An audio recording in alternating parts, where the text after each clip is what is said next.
Happy Monday, friends. Today is an absolutely incredible day energetically.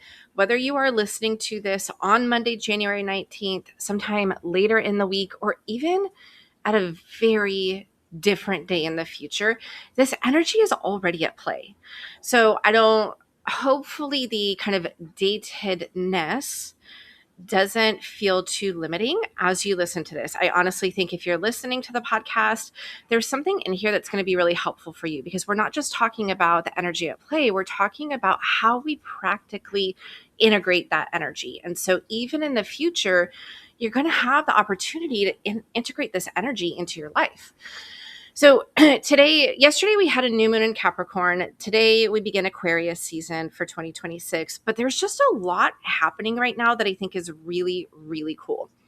I think more than any recent January, like recent past January, this particular January is far more supportive of, traditional New Year's resolutions, setting goals, setting intentions, really being purposeful and intentional about setting a tone for the year ahead that is going to be, I think, highly supportive. There's a lot of things coming in the year ahead, a lot of energy changes that, by really grounding into the energy of the Capricorn New Moon and then allowing ourselves this like vision that comes with Aquarius season, we're going to head into the new year with just kind of a stronger foundation than we would if we went into it without this energy. This is a year where our collective planets are going to be either with Pluto, that's already changed into an air sign last year. The rest of them are going into fire and air signs. So I don't want to go too far into that because that is something that's coming. But in the here and now, we've just had Mars and Venus cazimi. So in the heart of the sun, that means they were at the same degree as the sun in Capricorn. So during Capricorn season, the sun and Mars, the sun and Venus kind of were in the same space together. And what this does when a planet is cazimi, when it's in the heart of the sun, is it starts a new cycle that is very much flavored by the sign, the astrological sign that cazimi happens in. So we've just started a new Capricorn cycle for both Mars and Venus. Then we're going to have Mercury cazimi and Pluto, actually Mercury and Pluto cazimi in Aquarius in the coming week. So we've got our three personal planets and then our like far outer collective planet. I know that's up for debate, but planet, astrological body, really creating a bookend of new beginnings, because they're starting these new cycles in Capricorn and Aquarius. Both signs are ruled by Saturn. And this is really important because Saturn is our planet of structure. It brings limitation to our lives, but it does it for the sake of quality over quantity. Saturn goes, you know what? Rather than having too many goals that you're never going to be able to meet, let's narrow it down.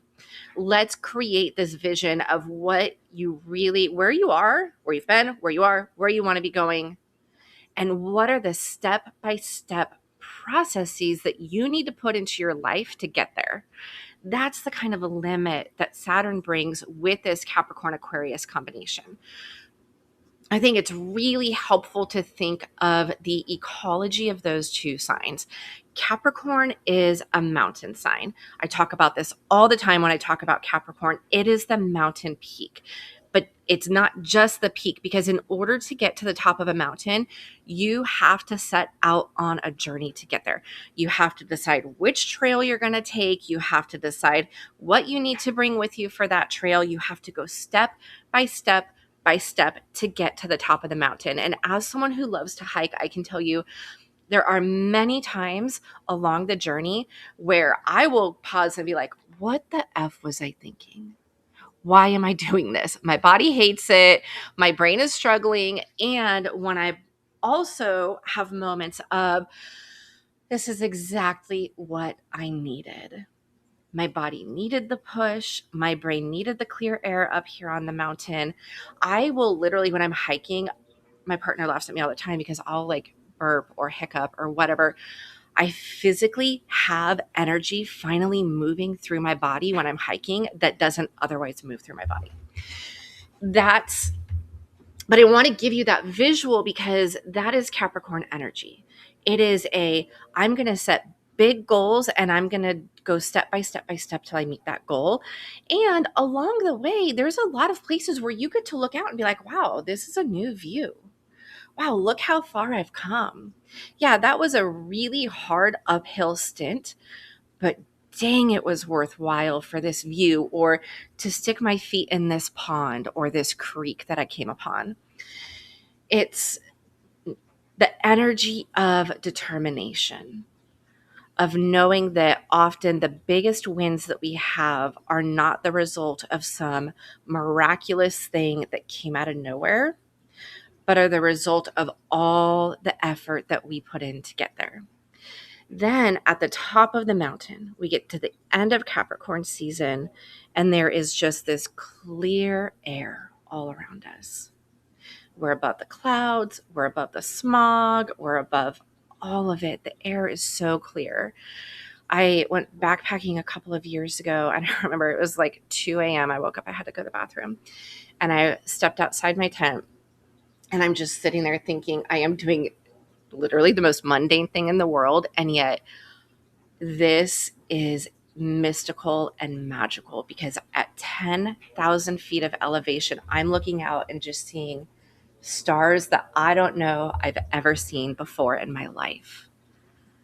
And as we're up there at elevation, the views are something that you won't get anywhere else.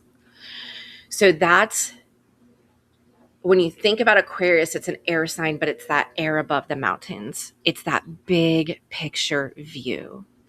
It is that you can see the trail you were on. You can see where you're at now. You can see where you're going. It's that kind of an air sign. Bringing this back into ourselves, what does that mean? Right? This is the energy that's at play where we have all three of our personal planets starting new cycles in this kind of an energy.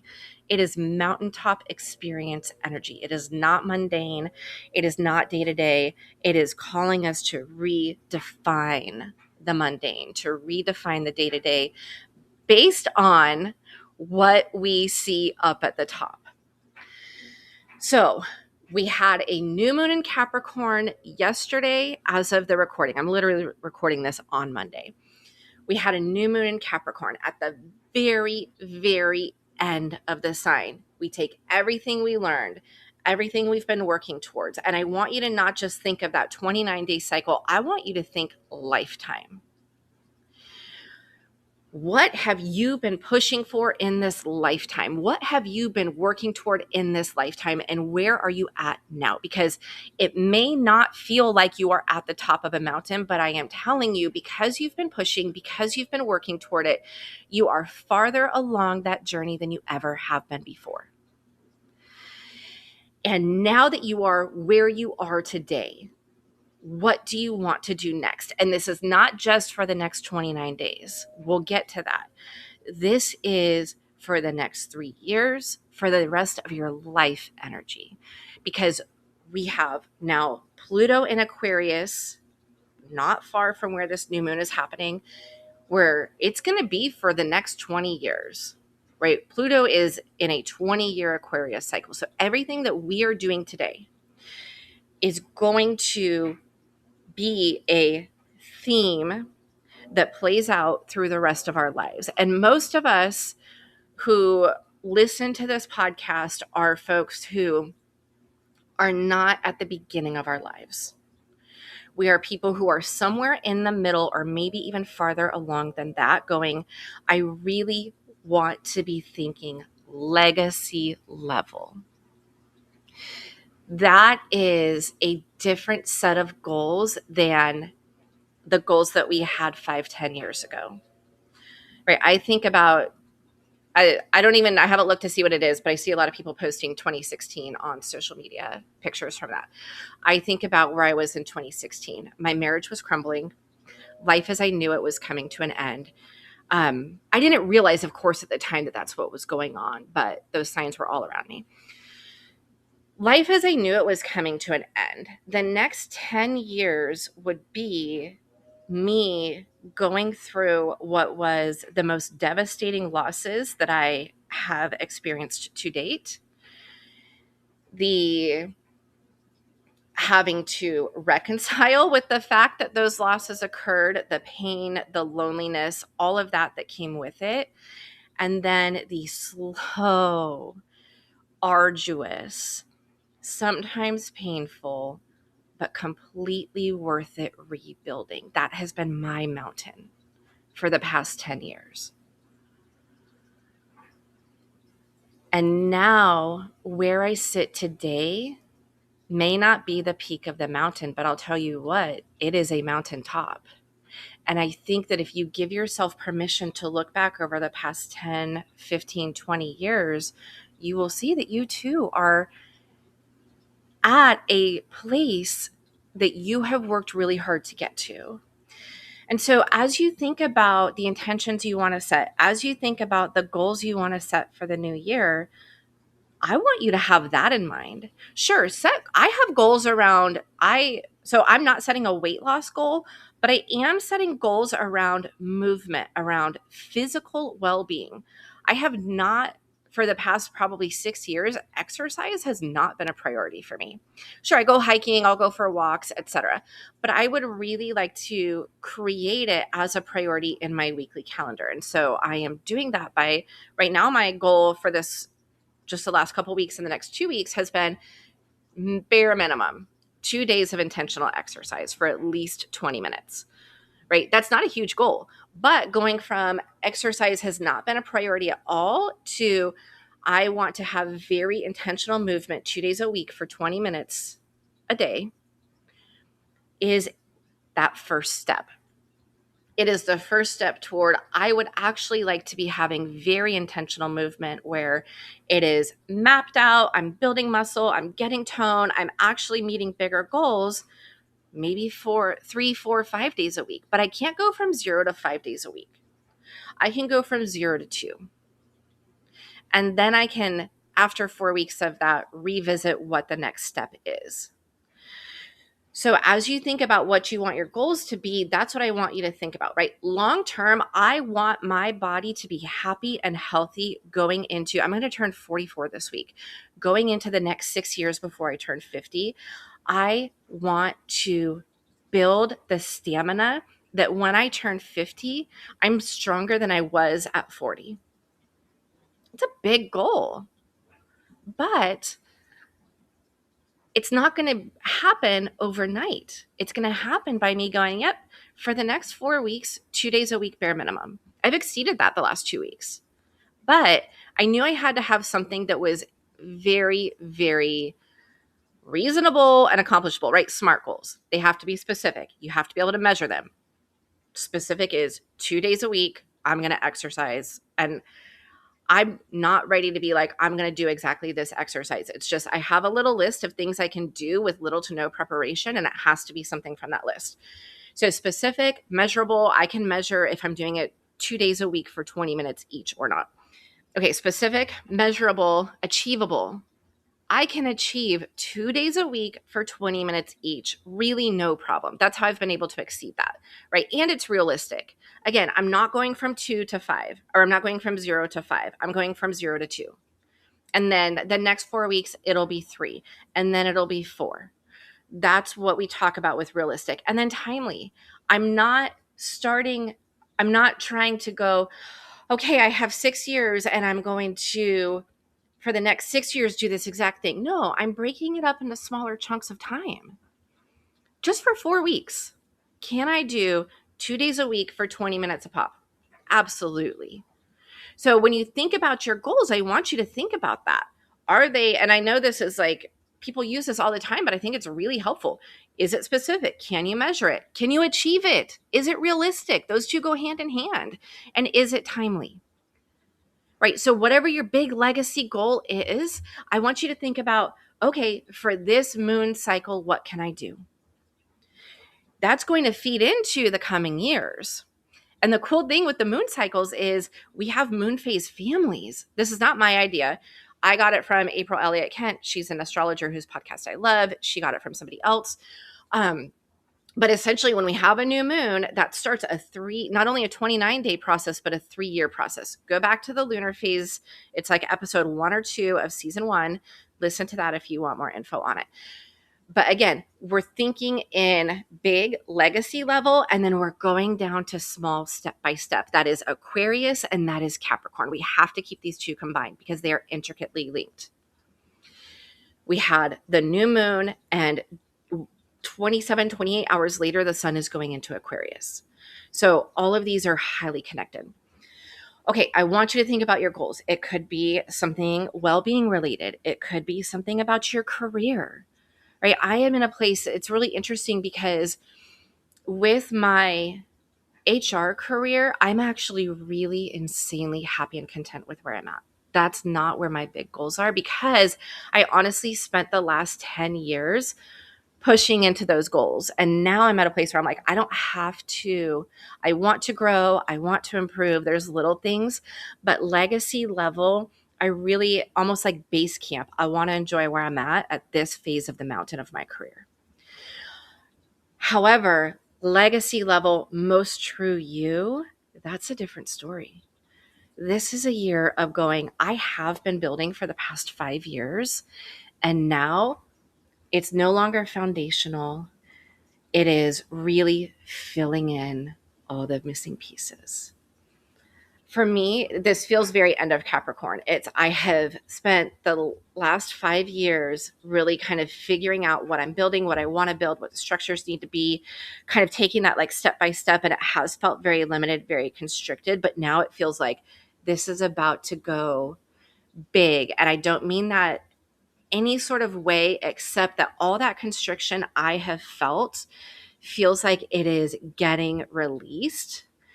And I don't know what that will mean for most true you, but I'm excited. That is very end of Capricorn energy. So again, I want you to really honor where you've been, what you've been building in your life.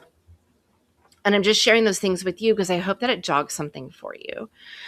I do have other goals, but they're not quite as specific yet. I'm actually like actively working through those this week. It's such an interesting week with the new moon, with sun going into Aquarius. My birthday is on Thursday. And so all of this feels like I'm starting to get all these things that have been rattling around in my brain and bringing them into some kind of form. And that's what Saturn does. It brings form to things. So I want you to think about, how do you bring form? What are your legacy level goals? And then how are you going to do that really on a like step-by-step basis? I have this really cool habit tracker that I'm going to end up just sending out to my email list. So if you're not on my email list yet, go to mosttrueyou.com/guide. That's where you actually download the Cosmic Confidence Guide. It's your guide to finding your sun, moon, and rising signs and what those mean. You may already have it, you may not, but if you're not on my list yet, that's really the easiest way for me to point to you to get there. And then later this week, I'm going to be sending that out.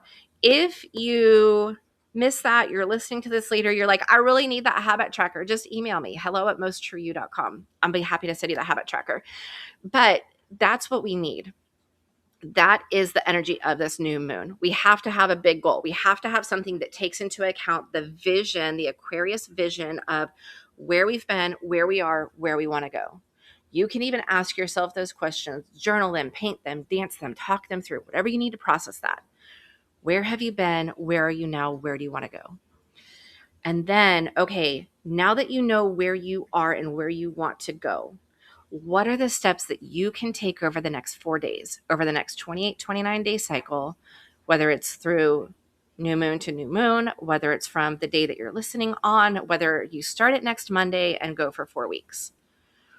And the habit tracker allows you to go, okay, I want to stretch before bed just to bring some peace to my body before I get in bed. I want to drink a glass of water in the morning. I want to do at least 2 days of very intentional exercise every week for at least 20 minutes. I would like to meditate for at least 10 minutes a day, 3 days a week. I'm working on a writing project. I have to spend 3, 4, 5 days a week writing, and I have to sit down for minimum 20 minutes. I have a friend who was really trying to get going with her podcast. And so this was a few years ago, so I don't remember if she did it every day or once a week. I think it was once a week. She'd say, I have to go sit down in my podcast booth for 15 minutes. I don't have to do anything. I don't have to record. I don't have to know what I'm doing, but I'm going to get in the habit of, at whatever interval it was, sitting in my podcast booth for 15 minutes. That was her first step.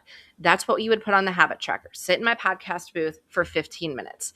If you're trying to grow at work, what is the next step that you need to take? Maybe it's reading a book. Maybe it's calling somebody who is already in that position. Maybe it is talking to your manager. Maybe it's finishing the project that you're already working on. Maybe it's additional learning. I don't know. Whatever that is, habit track it. That's how you break it down into those step-by-steps. Okay, y'all, this is a really powerful new moon. It's a really powerful beginning of Aquarius season because we are going into Aquarius season with the strength of the Capricorn new moon, with the energy of the Venus and Mars cazimi in Capricorn. All of this is coming in like bolstering. I see it almost like lifting us up from the mountain up into the air of Aquarius, right? That is the beauty of this combination of Capricorn and Aquarius. And I want you to go, this is here to support me. There is no judgment in what I haven't gotten finished. There's no judgment in the ways that I've set these goals previously and haven't met them. We're going to be addressing that with Aquarius later. There's no judgment in, I don't know if I can make this goal happen or not. Make it achievable and make it realistic. Screw the judgment. Okay? Tell your shame to F off. That is what I want from you this month. Tell your shame to F off because it has no place where you are. You have already come so far. Keep going. And don't keep going with hustle and grind culture. Keep going with, I have already come so far. I don't have to scale Mount Everest today. People who do that train for years. You don't need to scale Mount Everest ever in your life to be a hiker or a climber, right? So give yourself permission to go, no, I just want to go walk around my yard. It's a great first step. Whatever it is, maybe you want to have a garden. Maybe you want to become more in tune with the seasons. And so for you, that means planting a garden. And your next step is to find out what you want to plant. When do you need to plant those things? What do you need in order to cultivate those plants? Break it down into manageable steps for the next 4 weeks. Friends, so many blessings to you with the energy of this new moon, with the energy of new cycles. We have more new cycles coming up, but right now our personal planets. We're starting with our personal planets. They are indicating to us we're going to go step by step and we're going to keep the big picture in mind. So much love to you. If this episode has been helpful for you, something resonates, you get a light bulb, I want to know. You can email me, hello@mosttrueyou.com. You can DM me on Instagram @mosttrueyou. You can leave a review so others know. Whatever you want, I would be honored to hear from you. Okay, my friends, so much love, many blessings on this Monday.